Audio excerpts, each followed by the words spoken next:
This is the example or the commentary or explanation for example on page 5 in a document that I sent to you titled Prisms. So this is the only example which involves reflection and refraction. Make sure that you check on page 5 of that document. So that question has a diagram like this. Please make sure you read it and understand it. I started with the diagram only. There's a ray of light that comes from outside. Let's say that is air. If it comes from air, it is normal at that point. And we know that all rays that are normal to the reflecting or at the boundary between two media goes unreflected. So the ray continues and then reaches at point N. At point N, it undergoes both reflection and refraction. So let's deal with this. At this point N, the ray would continue following this path, but then we were given, according to the question, that the angle of deviation is 1.8 degrees.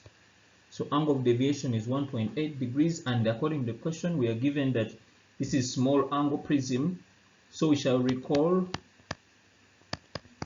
small angle. For small angle prism, the deviation d is equal to n minus 1 times a. So since we are given deviation as 1.8, so that's going to be 1.8 equals to NA, if you want, minus A. Call that equation 1. So that's equation 1. So that's what happens. Let's assume that this point here is point O. So we can consider triangle OKN. Triangle OKN, this angle is already 90 degrees. The reflecting angle of the prism is A, so the remaining angle is 90 minus A. So that angle is 90 minus A. That's easy angle sum of a triangle. Then at that same point, at point N, you can see that the angle of incidence is theta and is equal to the angle of reflection, angle of reflection according to the law of reflection.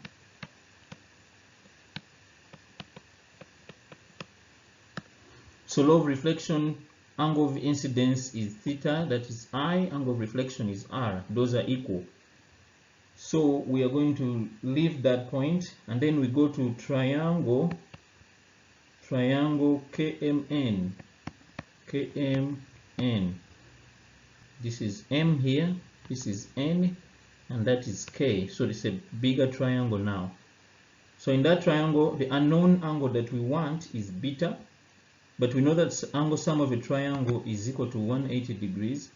So we can see that beta plus A plus 90 minus A plus 2 theta should equal to 180 degrees. This whole angle, this one here, plus A plus beta should give you 180 degrees. If you solve this, you will come up with beta equal to 90 minus 2A. So that's beta in terms of A. Let's also go to at point M.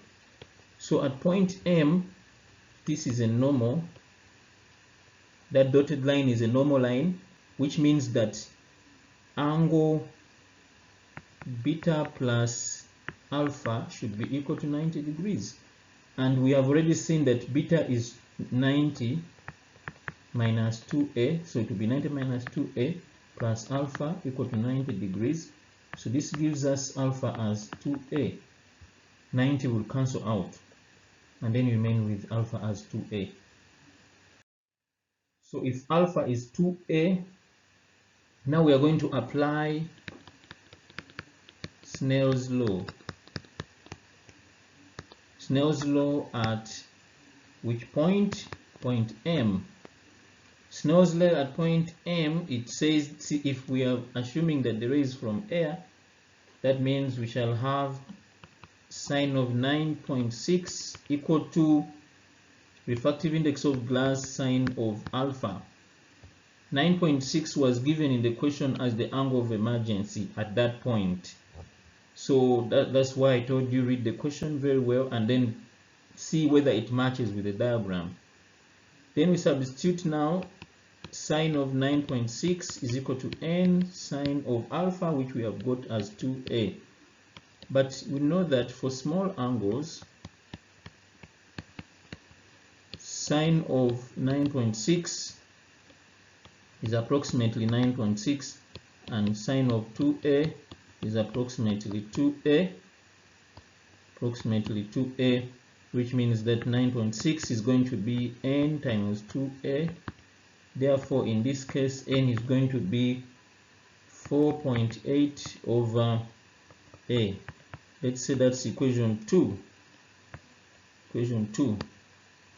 We are referring to equation 1. Remember that equation 1, we wrote it as 1.8 is equal to NA minus A. That was equation 1.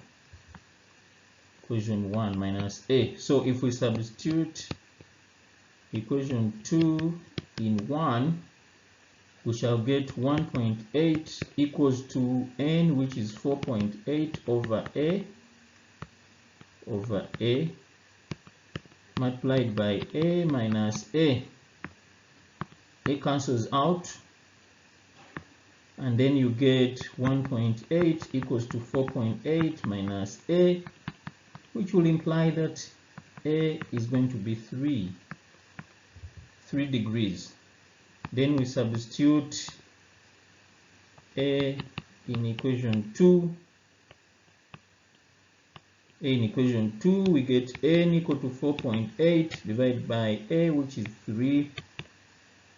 We shall surely get N as 1.6.